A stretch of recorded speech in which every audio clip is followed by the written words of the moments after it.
โอ้ยเสียดายมันสิมานเลยทุกคนเลยนั่นก็ถือคือกันมีใกล้ๆกันเลยนี่ผลงาน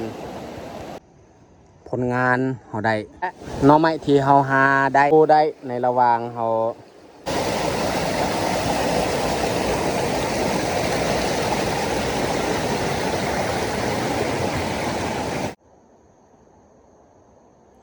กราบทักทายสบายดี FC เบิร์ดสู่ขู่สู่คนยินดีต้อนรับเข้าสู่ซองบ่าวยูบสำหรับตอนเช้าวันนี้คอยกาได้ออกไปยามกับดักนูที่ใส่ไว้มือวานมือซื้อนี่แหละแต่ว่ามือบ้านนี่กาขาขึ้นไปยามแฮวอยู่ถึงผู้ก็เลยบ่ได้มายามเขาออกมายามมือนี้ต่ออีกโอเคแต่ทุกคนสามารถติดตามเบิ้งว่าสิมานหรือบอมันแต่เบิ้งนำกันเลยฝนนี่ตกตลอดเลยโอ้เดี๋ยวนี้นี่หักกระเซาไม่ไหม้นี่แหละจึงได้ออกไปยามถอมันบ่เศร้าอีหลีลอกก็จำเป็นแล้วต้องได้ออกไปยามกันยามแข่งฝนเลย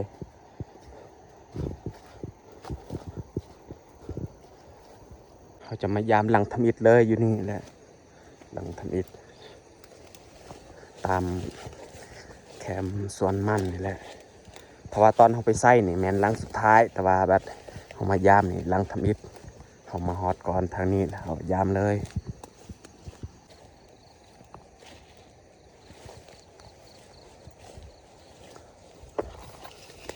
มันลั่นบ่มันลั่นซื่อๆทุกคนเลยเอาแล้วมันต้นบ่เห็นเลยโอ้มันปิวเลยมันต้นเดี๋ยวเราสิไปหาตัวใหม่อีกมาใส่มันต้นโอ้ตายเลยไม่ได้กินเราใส่มันต้นเรียบร้อยแต่เราสิไปต่ออีกยามหลังต่อไปเลยส่วนมันอันนี้ก็บ่งามเนาะดินแถวนี้นี่ไม่แต่ขี้หินลาย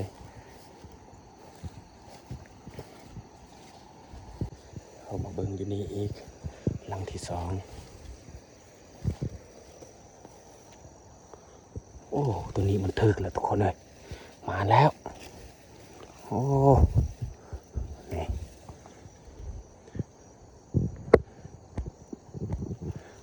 ตัวหนึ่งแล้วทุกคนเอ้ยมันแต่เราจะใส่ต่อเลยเราใส่คืนเรียบร้อยมันแต่เราจะไปยามหลังต่อไปนี่แหละผลงานหลังที่2นูว่ายนูตัวนี้นี่น่าจะมันเมื่อคืนนี้แหละมันถึกไม่แต่เราสิยามต่อเลยฮอดส่วนอ้อยของอ่าวแล้ว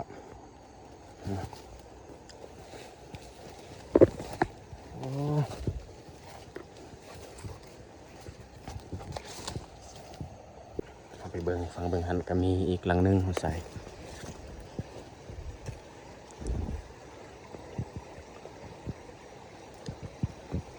โอ้ทรายนี่มันเข่งเลยทุกคนเลย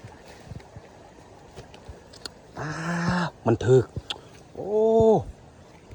ตัวใหญ่เลยทุกคนเลยแต่ว่าโอ้ยเสียดายมันสีเน่าแหละตัวนี้น่าจะแมนมือซื้อนี่แหละมันถึกโอ้เสียดายแห้งทุกคนเอ้ยไอ้ยับมายามเมื่อวานนี่เราบ่เห็นโอ้เสียดายมันยังบ่ทันเน่าแต่ว่ามดนี่มันกินแต่เฮาสิแกะออกแล้วก็หางไว้คืนเฮาหางไว้เรียบร้อยแต่เฮาสิยำต่อเลยมาเบิ่งลังที่4อีกลังย่านี่แม่นลังที่3ผลงานเฮาก็ได้2ตัวแล้วทุกคนเลยโอ้ปนักกระมันคือกันทุกคนเลยโอ้ลังที่4เต็มแล้วโอ้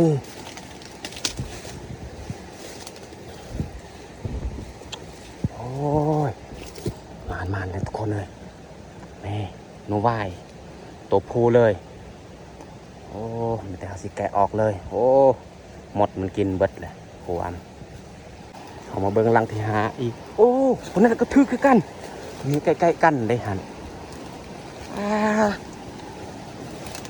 หลังที่หาโอ้ยเมื่อวานนี่ตัวนี้ไอ้ยับเห็นแล้วว่าแต่ว่าเมื่อวานนี่มันบ่ถึกมามื้อนี้นี่มันถึกแล้วนี่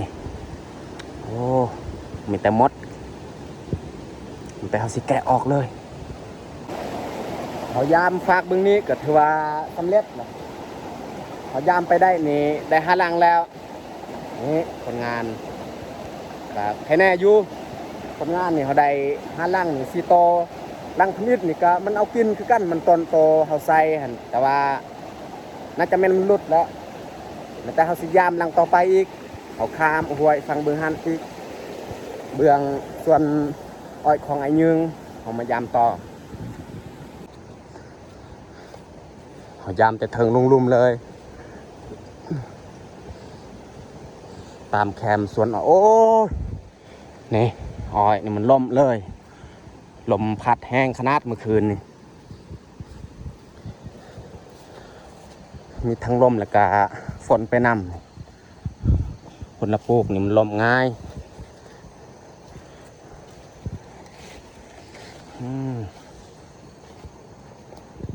เริ่มยามเลยอยู่นี่ตัวนี้นี่เมื่อวานไอ้ยับกับโบเห็นหลังตัวนี้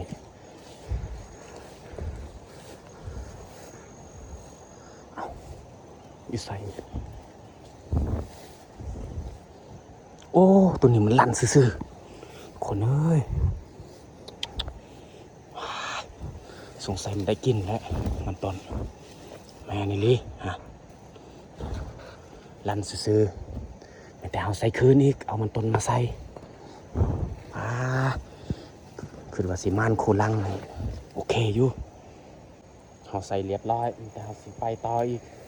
ตอนนี้เขายามได้6ลังแล้วเหลืออีก10ปลายลัง11ลังตามแคมส่วนอ้อยนี่แมนเขาใส่แต่3ลัง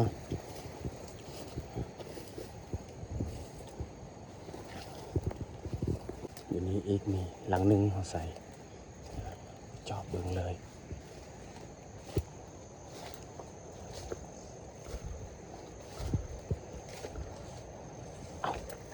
เอากับดักบ่เห็นกับดัก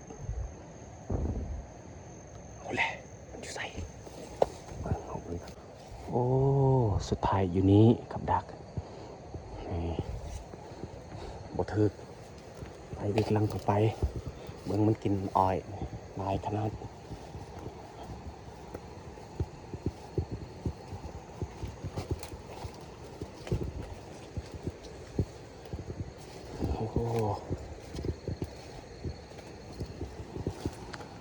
นี่กินอ้อยนี่จนลมเลย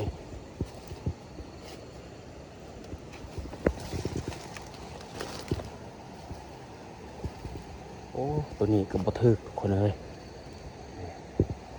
เขาคิดว่านูโตบักไงนี่แหละสิมากินแต่ว่าอ้อยนี่มันมากินได้ฮะยังงงเลย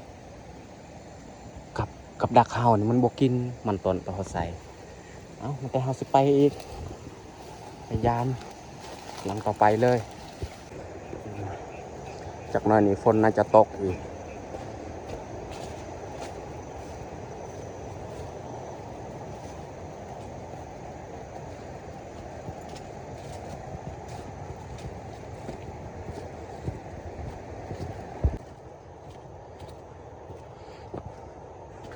หอดไฮแล้ว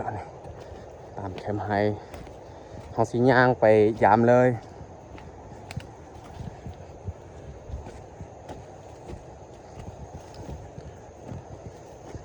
เมื่อวานนี่ไอ้ยับกับอาเตยนี่ไปยามเขาเห็นบ่เบิดเพราะว่าเขาบอกฮู้เฮาสิย่างลงเลยเขาเริ่มยามหลังทำอิฐเลยอยู่นี่เขาใส่ข้าวโพดหรือว่าสาลีตัวทำอิฐบ่ฮู้ว่าสิมานบ่แต่มาเบิ่งเลย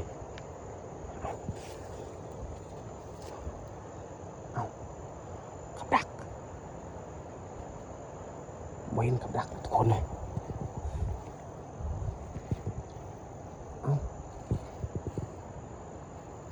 ขับดักเอาเลยขับดักแถวใส่อยู่นี่แหละแต่ว่าบ่เห็นโอ้สุดท้ายอยู่ลุมนี้เกือบลืมไปแต่เอาสิย่างไปเลยลังทบิดนี่บ่ถึกอยู่ลุมก็มีลังนึงอีกเขาใส่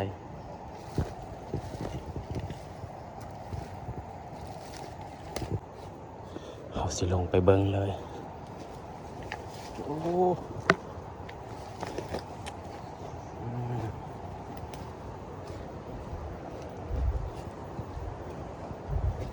อ้าวยังคือเก่าฮะ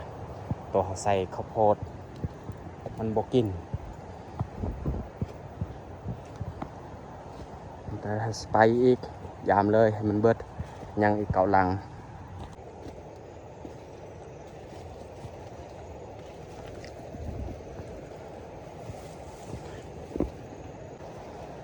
เนี่ยก็หกแห้งทุกคนเลย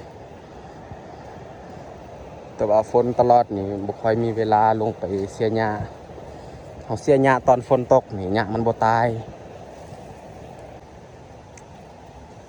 เอามาเบิ่งอยู่นี่อีก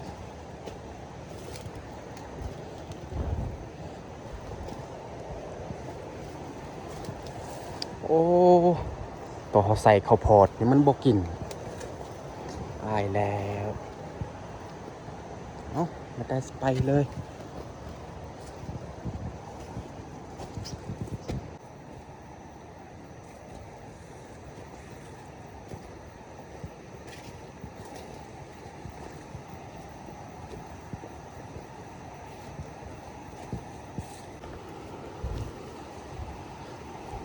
อยู่นี่ก็มีลังนึงเขาใส่โอ้ยังคือเก่าแต่เขาสิไปเลยอันนี้ก็ลังที่สี่ยังเหลืออีก5 ลังก็เบิดเลยยาม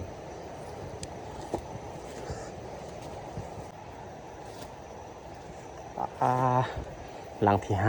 5คือเก่า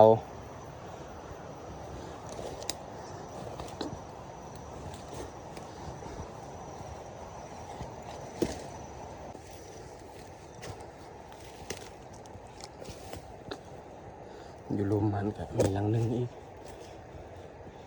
ใส่สิลงไปบ้างเอ้าตอนนั้นมันลั่นซื่อมันลั่นโอ้มีแต่สิไปหางไว้เลยหลังอยู่นี่แหละตัวใหญ่มันถึกแต่ว่ามันลุดตัวมันลั่นวางยานี่เอาไปเบิ่งมีคนหนูนี่น่าจะใหญ่เด้น่าจะแม่นหนูพุกแต่ว่ามันลุดแต่เอาสิยามอีกลังต่อไปยังอีก3 ลังอยู่นี่ลังนึงแต่ว่าเขาเบิ่งแต่ใกล้นี่บ่เห็นเพราะว่าค่อยเอาดินถมไว้กับดักหัน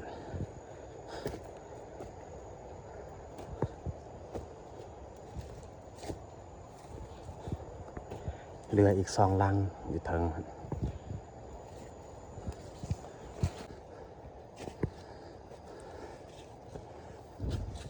โอ้อยู่นี่ก็บ่เห็นมันถึกเห็นบ่น้ำต้นกับแนวถมไว้เรือลังสุดท้ายเฮาก็ย่างเมื่อเลยพอดีฮอดทาง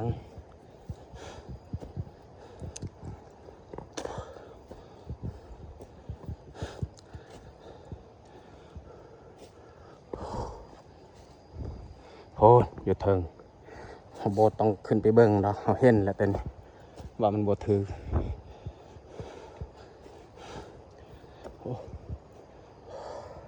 มีแต่เฮาสิย่างเมื่อเลยโอ้ตอนนี้นี่เฮายามกับดักนูของเฮาก็สิ้นสุดลงแล้วเนาะถือว่าเบิดมีแต่เฮาสิย่างเมื่อพักผ่อนอยู่เถียงไห้แล้วจึงย่างเมื่อแล้วก็สิเมื่อแปลงจากไดโมอีกเพราะว่า จากไดโมนี่มันดับ2 คืนแล้วมันดับผมมีเวลาไปเบิงน่าจะแม่นมันตันผลงานเขาได้ในตอนเช้าวันนี้นี่เขาได้4โตตัวหนึ่งนี่อันนี้จะแม่นนูพุกนูวาย3 ตัวผู้นี่เขาได้ตัวหนึ่งถือว่าการยามกับดักของเฮากะใครแน่อยู่ได้4 ตัวแต่เฮาสิยัดใส่กระทงแล้วก็สิเมื่อแปลงจากไดโมเลย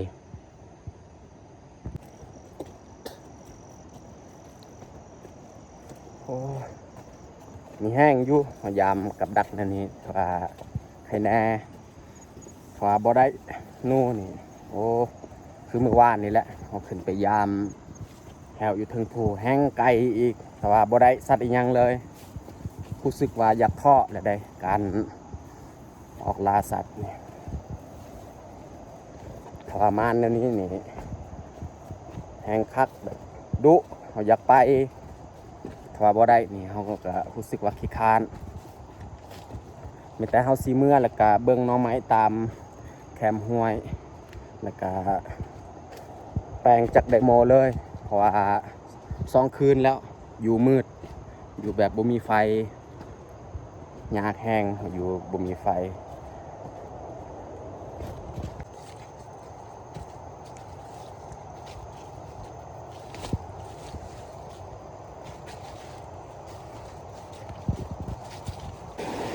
เขาสิเข้าไปเบิ่งกอไม้ไล่อันนี้ว่ามันมีหน่ออยู่วะ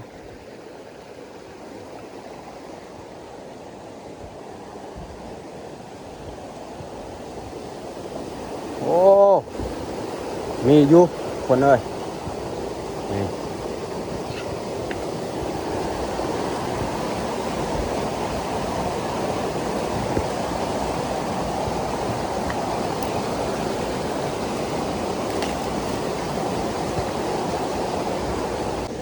นี่แหละหน่อไม้ที่เฮาหาได้ไม่แต่เฮาสิปอกเลยแล้วก็ยัดใส่กระทงจักหน่อยสิย่างเมื่ออีกตามแคมห้วยหน่อไม้นี่เฮาปอกเรียบร้อยนี่เฮายัดใส่กระทงแต่เฮาสิย่างเมื่ออีกย่างเมื่อตามแคมห้วยเลยจนกว่าสิฮอดบอนที่เฮาเฮ็ดจากไดโมอันนี้ก็แม่นห้องน้ำที่เขาเจ้าขุดเอาน้ำตัวนี้แหละเอาไว้ใส่จากไดโม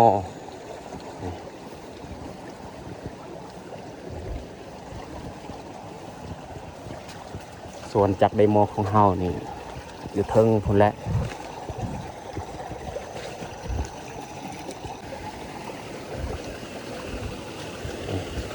จากไดโมเขา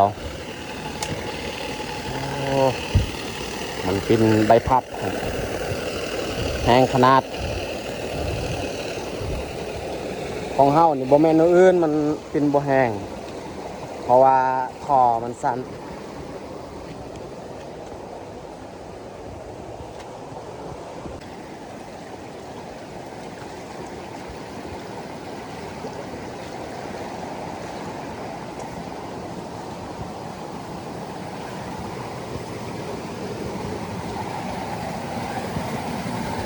นี่แหละบอนเขาเอาตัวนี้นี่มันในตามห้วยเลย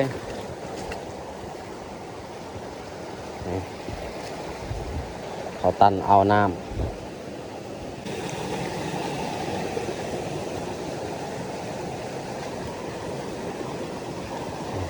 เขาไปเบิ้งอีกตัวนี้นี่มือ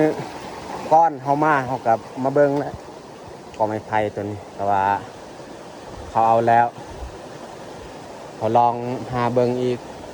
บุฮูว่ามีตัวไม้มันปงบอนี่ไผ่แน่อยู่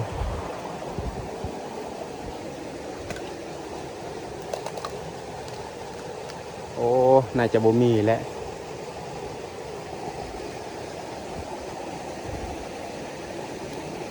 สิไปยังขึ้นเทิงเลยโอ้เขาจับกระปูได้ในระหว่างเขาย่างไปตามแคมห้วยใหญ่เด้กระปูตัวนี้เขาเห็นจับเอาเลย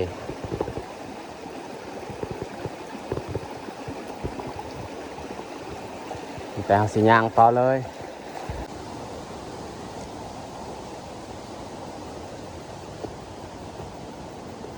ตอนนี้ก็ใกล้ฮอตจากเดโมของเฮาแล้ว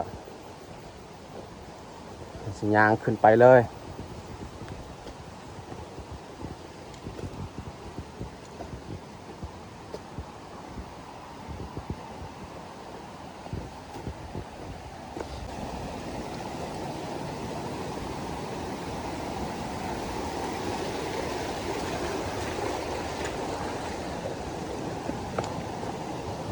ฝนตกอีกแล้ว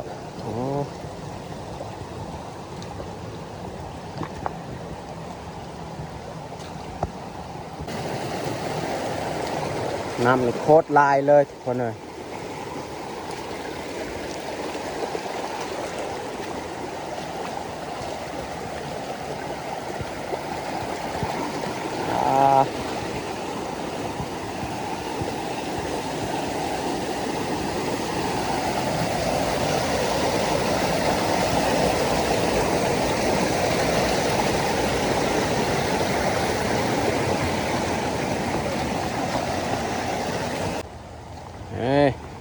พอมาฮอดแล้วโอ้ตังแม่นลีมาตันหูซ้ำ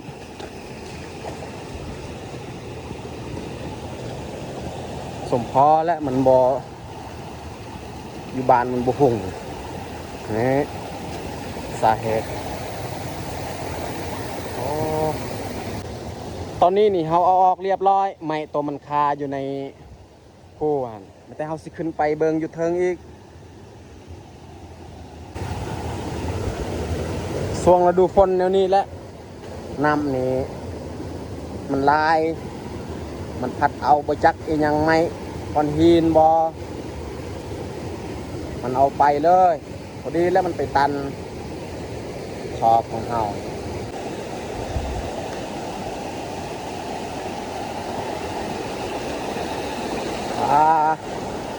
น้ำท่วมเลย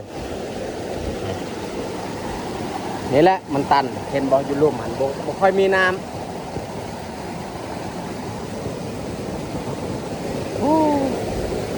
เขาเอาใบไม้ตัวนี้แล้วออกนี่น้ำมันเริ่มเข้าแล้ว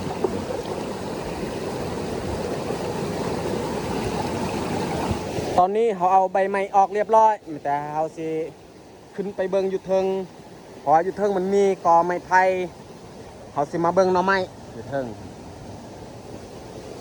กระเทินเลยเขามาเนี่ยเขาก็ต้องได้เอาหน่อไม้เลยถ้าว่ามันมีนะโอ้น่าจะแม่นเข้าและเอาก่อน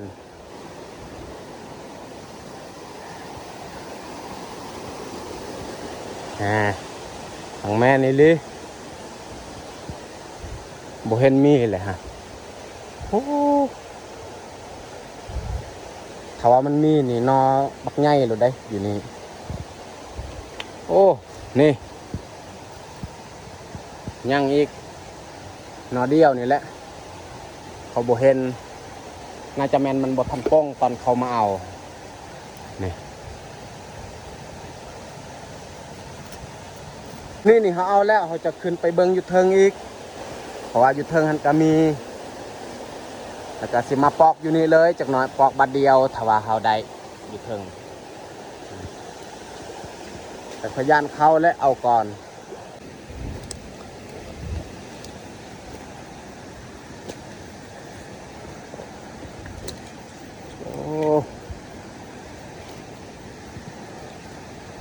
โอ้ยังมีอยู่โอ้มันแต่นอนบักใหญ่เลยทุกคนเลย